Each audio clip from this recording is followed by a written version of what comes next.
भारत में कोरोना की दूसरी लहर ने कहर मचा रखा है। इस बीच आज पंजाब में 18 वर्ष के ऊपर की आयु का टीकाकरण की भी शुरुआत हो रही। बड़ी बात यह है कि भारत सरकार के पास एक ऐसा इंफ्रास्ट्रक्चर नहीं है जो कि सही तरीके से कम समय में लोगों तक कहे तो वैक्सीन पहुंचा सके, क्योंकि वैक्सीन की जो बात कही जा रही है सरकार की तरफ से कि उसकी तेजी बढ़ रही है, लेकिन फिर भी राज्यों के पास वैक्सीन नहीं, राज्य केंद्र पर कहती है। और बड़ी बात दूसरी ये भी है कि आखिर क्यों सिर्फ प्राइवेट लोगों को ही ठेका दिया गया है दवाई बनाने का। नमस्कार, मैं राघव जैन। कवर स्टोरी में बात होगी कमजोर इंफ्रास्ट्रक्चर की, लेकिन प्लानिंग से हो सकता है काम। और दूसरा, आखिर क्यों सिर्फ प्राइवेट सेक्टर को ही दिया गया है ठेका।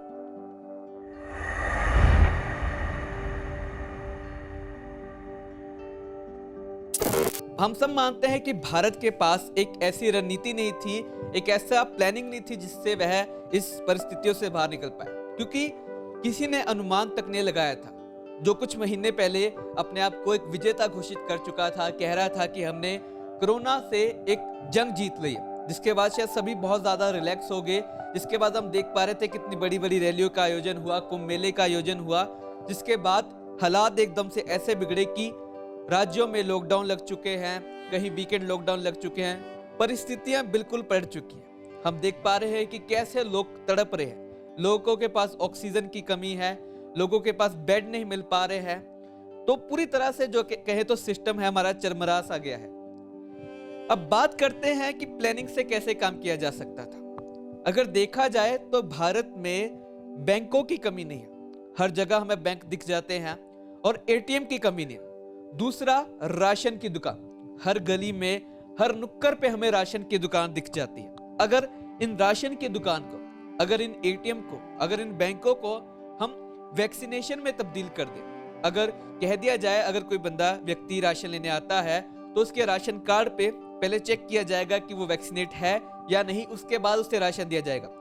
दूसरा ये कि बहुत ज्यादा आबादी जो है हमारी, कहे तो जो ग्रामीण आबादी है, वहां पर अगर बैंक भी नहीं है तो राशन की दुकान जो है वो जरूर होगी, और वहां पर सरकार द्वारा अपने नुमाइंदे भेजने होंगे। क्योंकि सरकार के अगर लोगों की बात की जाए तो बहुत ज्यादा जो है कहे तो अगर अध्यापक, जो सरकारी टीचर है, जितने भी सरकारी मुलाजिम है, अगर उनको समझाकर कह दिया जाए कि किस प्रकार लोगों को समझाया जाए कि वैक्सीन हमारे लिए क्यों आवश्यक है, क्यों जरूरी है, क्योंकि ग्रामीण इलाकों में उनको समझाना थोड़ा कठिन हो जाएगा। लेकिन सरकार को अपनी तमाम कोशिशें करनी होगी, क्योंकि विशेषज्ञों का अनुमान जो है कि तीसरी लहर इससे भी खतरनाक हो सकती है।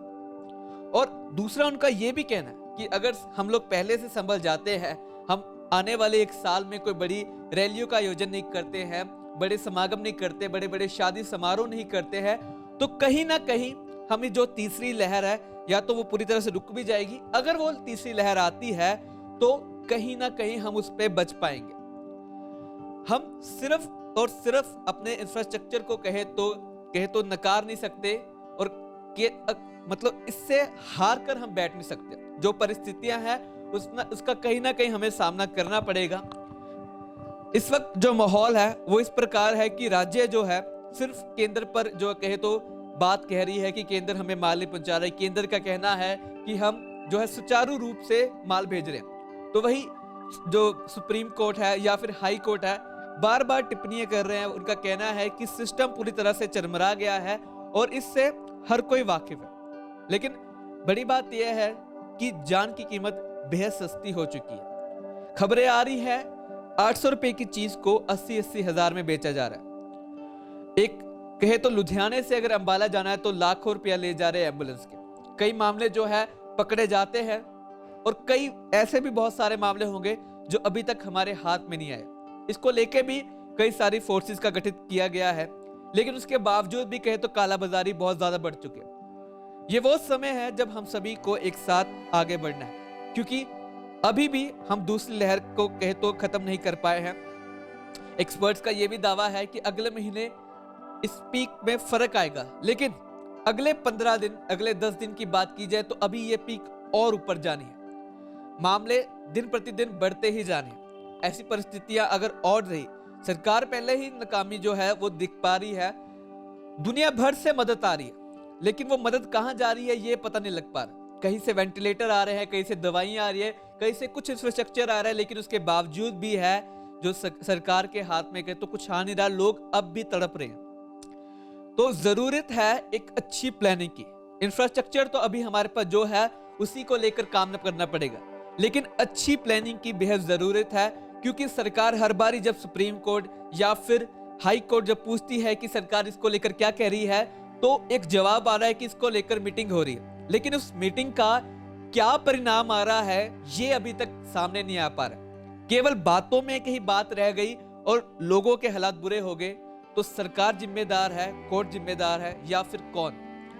जारी है तो मासूमों की जान जा रही है। तो सरकार को अब देखना होगा कि किस प्रकार अच्छी प्लानिंग से जो है लहर, जो दूसरी लहर, उसको कैसे काबू पाती है, और विशेषज्ञों की मानकर तीसरी लहर के लिए कौन सी तैयारी करती है, क्योंकि इसमें कहा जा रहा है कि छोटे बच्चों का संक्रमित होने की भी बहुत ज्यादा आशंका जताई जा रही। पहली लहर में हमने देखा कि 45 साल से ऊपर वाले आयु वाले लोगों को इसका सामना करना पड़ा। उसके बाद हमने देखा कि किस प्रकार 18 वर्ष के ऊपर से लोगों को ज्यादा संक्रमित हो रहे। कहीं तीसरी लहर में अगर 18 से नीचे बच्चे संक्रमित होते हैं तो क्या, अगर उनके माँ बाप भी संक्रमित हुए तो क्या उनको अस्पतालों में जाना पड़ेगा, या फिर सरकार इसके लिए कुछ और प्लानिंग करती? सवाल बहुत हैं, लेकिन जवाब अभी तक सब भी तलाश रहे हैं। खबरों के लिए आप हमारे साथ बने रहें और देखते रहें आज शाम प्लस।